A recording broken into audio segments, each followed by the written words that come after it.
She said bye, oh bye. Hello and welcome to Telwell institute. मैं Satyam sir, आप लोगों का इंग्लिश टीचर। आज यहाँ पर लेकर आया हूँ क्या, द टाइगर। टाइगर लेकर आया हूँ मैं आप लोग के लिए। नहीं डरिए मत, बिल्कुल भी टाइगर नहीं है। 10th क्लास की एक छोटी सी पोम है, अ टाइगर इन द जू। तो यहाँ पर मैं आपको एक्सप्लेन करूंगा। ओके, सो सबसे पहले हम देखते हैं कि पोम है किस पर। तो सीधे से लिखा हुआ टाइगर इन द जू, मतलब कि टाइगर होगा, जू में होगा, कुछ ऐसे पढ़ाया जा रहा होगा। आपको ये पता है कि पोम होती कुछ और है, बताती कुछ और है। तो थोड़ा सा पढ़ लेते हैं कि पोम एक्चुअल में किस पर बेस्ड है। This pome contrast a tiger in the जू with the tiger in its natural habitat. मतलब यहाँ पर दो टाइगर्स को कंपेयर किया गया है। एक वो टाइगर तो जू के अंदर है, और एक वो टाइगर जो कि नेचुरली अपना जंगल वंगल में अपना बढ़िया घूम रहा है। The Pom moves from the zoo to the jungle. यहाँ पर क्या है, जो पोम है पहले जू के बारे में बताने वाली है, फिर जंगल के बारे में बताने वाली है, and back again to the zoo, और फिर जू के बाद पास पहुंच जाएगी। Okay, read the poem silently once and say which stanza speak about the tiger in the zoo. ये तो यार अजीब सी बात है, कह रहे रीड द पोएम साइलेंटली। अगर मैं साइलेंटली रीड करूंगा तो एक्सप्लेन कैसे करूंगा? चलिए कोई बात नहीं, मैं नहीं मानता इनकी बात। And which ones speak about the tiger in the jungle. Okay, सबसे पहला स्टेंजा हमारे पास, he stalks in his vivid stripes the few steps of his cage. Vivid stripes क्या होते हैं? जो टाइगर होता है उसके ऊपर स्ट्रिप्स बने होते हैं, लाइनिंग लाइनिंग ब्लैक कलर की।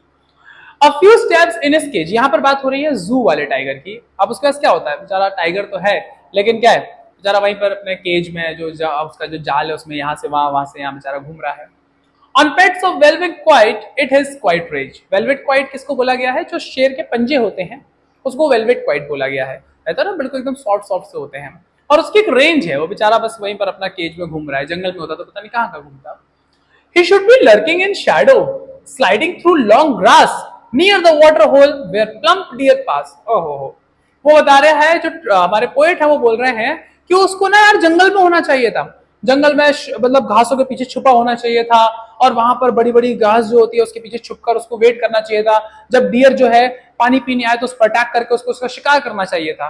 ओहो, नॉन वेजिटेरियन होंगे पोएट से ऐसा सोच रहे हैं। तो बता रहे हैं कि यार मतलब वो कहाँ बेचारा जू में फंस गया, वहां पर बेचारा एक एज में यहाँ से वहां से यहाँ घूमता रहता है। लोग आके देखते हैं, चले जाते हैं। उसको तो जंगल में होना चाहिए था, वहां पर बढ़िया उसको क्या बोलते हैं, हिरन का शिकार करना चाहिए था। He should be snarling around houses at the jungle's edge, bearing his white fangs, his claws, terrorizing the village. और वो बता रहे हैं क्या कि अगर वो जंगल में नहीं होता तो वो कहाँ होता, और अगर वो जू में भी होता तो कहाँ होता? या हमारे आसपास सोसाइटी में घूम रहा होता। अब आप सोच रहे हो सोसाइटी में शेर क्या करेगा? हाँ, तो एक्चुअल में शेर सोसाइटी में नहीं आया, हम शेर को लेकर हम एक्चुअल में उनके घर पहुंच गए हैं। होता है ना, आजकल लोग जंगल में काट देते हैं, और जंगल काट के क्या होता है कि खुद के घर बसा लिए वहां पर लोगों ने। तो जब खुद के घर बसा लिए हैं तो बेचारा शेर कहाँ जाएगा? वो कहेगा ये मेरा घर है, खाली करो। तो वहां पर वो क्या करेगा, वो वहां पर लोगों को मिलेगा, लोगों को डराएगा, टेरराइजिंग करेगा। होता है ना, कभी कभी आपने देखा होगा किसी जगह पर शेर निकल आया दिन में, वो शेर जो है वो शेर उधर नहीं गया था, ये जंगल काट के तुमने घर बना लिया, शेर तो अपने ही घर में। ओके, तो इसे बुरा मानने वाली कोई बात नहीं है इसमें। तो यहाँ पर पॉइंट बता रहे हैं कि वो अगर जू में होगा, जू में नहीं होता तो नेचुरली क्लाइमेट अपने जंगल में होता, और अगर जंगल में नहीं होता तो इस तरीके की हरकत कर रहा होता।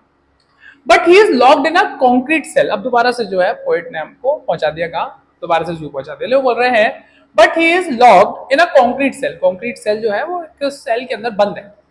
हिज स्ट्रेंथ बिहाइंड बार्स, उसकी जितनी भी स्ट्रेंथ है वो सब की सब कहाँ है? बार्स, जो वो बने रहते हैं ना जेल की सलाखे टाइप की, वो बने हुए। अब मतलब क्या होता है, जैसे आप भी कभी जू वगैरह गए होंगे तो आपने देखा होगा क्या, आप अपना शेर अंदर बंद है, शेर अंदर बंद है, अपन बाहर से गए, बढ़िया आ जाओ बेटा सेल्फी लेते हैं। अब बाहर होता ना तो तुम सेल्फी लेके बताते तो दौड़ लगाते हुए मिलते, लेकिन अब वो बेचारा अंदर, उसकी सारी स्ट्रेंथ क्या है, पैक्ड है अंदर। ले लो भैया सेल्फी, वो भी आराम से खड़ा आता है, ले ले बेटा सेल्फी, कोई टेंशन ही नहीं है ना, चल बेटा सेल्फी ले ले रे, है ना। तो यही कर रहा है बेचारा, क्या करे, मजबूरी है उसकी। अब अगर वो बाहर होता तो फुल स्ट्रेंथ होती, तुम्हारी हिम्मत होती उसके पास जाने की, तुम वो फोन लेके दौड़ते, काहे की सेल्फी, अपनी जान बचाओ, right. Stalking the length of his cage ignoring visitors. अब वो बेचारा क्या कर रहा है, बस वो अपना केज में इधर से उधर घूम रहा है, और जो विजिटर्स आते हैं जूम में उनको इग्नोर कर रहा है। आप लोग देखो इधर शेर शेर शेर कर रहा है, रहने दे यार भाई, क्यों परेशान कर रहा है ना। अरे यार भाई इधर देख, तो अब वो लगे हुए हैं, कोई पत्थर मार रहा है ना, कोई सोच रहा है अब शेर अब रिएक्ट करेगा। शेर कह रहा बेटा बाहर निकलने दे, तू एक बार बाहर तो निकाल के देख, तेरी मैंने ऐसी ऐसी सेल्फियां ना खिंचवाई ना तो कहना, राइट। तुझे मेरे को पत्थर मार रहा है ना, किसी की हिम्मत नहीं हुई, तू बाहर तो निकाल एक बार मेरे को। तो उसकी सारी जो स्ट्रेंथ है वो सब चीजें वो इग्नोर कर रहा है विजिटर्स को। ठीक है भाई, तुम लोगों ने देख लिया, अच्छी बात है, जाओ। अब he hears the last voice at night, the patrolling cars. अब जो रात में वो जो लास्ट वॉइस सुनता है पेट्रोलिंग कार की। पेट्रोलिंग कार क्या होती है, जब हम लोग जू के अंदर या फिर हमारे घर के आसपास देखा ना आपने, पुलिस वाले रात में गाड़ी लेके घूमते रहते हैं, पेट्रोलिंग करते हैं। तो ऐसे ही रात में जब जू बंद हो जाता है तो रात में एक गाड़ी आती है पेट्रोलिंग करने, और वो चेक करती है कि सारे जानवरों के जो केजेस हैं वो लॉक्ड हैं कि नहीं है, ऐसा तो नहीं कोई विजिटर अंदर रह गया हो, जू बंद हो गया हो, या फिर कोई जानवर जो है वो मिसिंग ना हो। तो ऐसे करके तो बता रहा है कि सबसे लास्ट कॉल जो होता है वो पेट्रोलिंग कार जब आती है तो होता है। And stairs with his brilliant eyes at the brilliant stars. तो बता रहे हैं क्या, और रात में अपनी ब्रिलियंट आइज से देखता है। यहाँ पे ब्रिलियंट आइज का सेंस जो है वो है, रात में आप किसी जानवर को देखिए, आपने बिल्ली बिल्ली देखी होगी, शेर तो देखा नहीं होगा, तो आप देखेंगे बिल्ली वगैरह को आप देखेंगे रात में तो उसकी आंखें जो होती है चमकती हैं।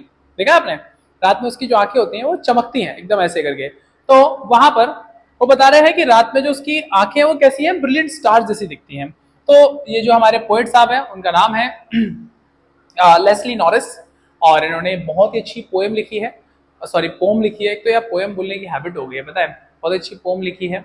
और यहाँ पर वो उन्होंने टाइगर के बारे में बताया। अब आपके हिसाब से आपको क्या लगता है, कमेंट बॉक्स में बताइए, शेर को जू के अंदर होना चाहिए या शेर को जंगल के अंदर रहना चाहिए? भाई देखो, सोसाइटी वाला ऑप्शन मैं नहीं दूंगा यार, सोसाइटी में नहीं आना चाहिए, बच्चे बच्चे डर जाते हैं, खा भी जाए ना बेचारा, किसी को लग जाए। तो दो ऑप्शन है, आप बताइए आपको, आपके हिसाब से क्या है, जू में रहना चाहिए या फिर जंगल में रहना चाहिए, है ना? मेरा ऑप्शन बताइए क्या है, मैं बाद में बताऊंगा मेरा ऑप्शन क्या है। चलिए, बहुत ही जल्द मैं आप लोगों के लिए एक नया वीडियो बनाऊंगा जिसमें मैं इस चैप्टर की, इस पोम की आपको पोएटिक डिवाइसेस कराऊंगा। अब एक छोटा सा वीडियो, आप लोगों को पोम समझ में आ गई होगी, एनसीईआरटी सॉल्यूशंस करिएगा। अगर आपको कोई डाउट है या कोई स्ट्रेंजर आपको समझ नहीं आया है तो प्लीज़ कमेंट बॉक्स में लिखिएगा। जब मैं आप लोगों को पोएटिक डिवाइसेस बताऊंगा तो वो स्ट्रेंजर जो है वो अपनी वीडियो में शूट कर देगा। ठीक है, मिलता हूँ आप लोगों से नेक्स्ट वीडियो में, तब तक के लिए thank you, have a nice day.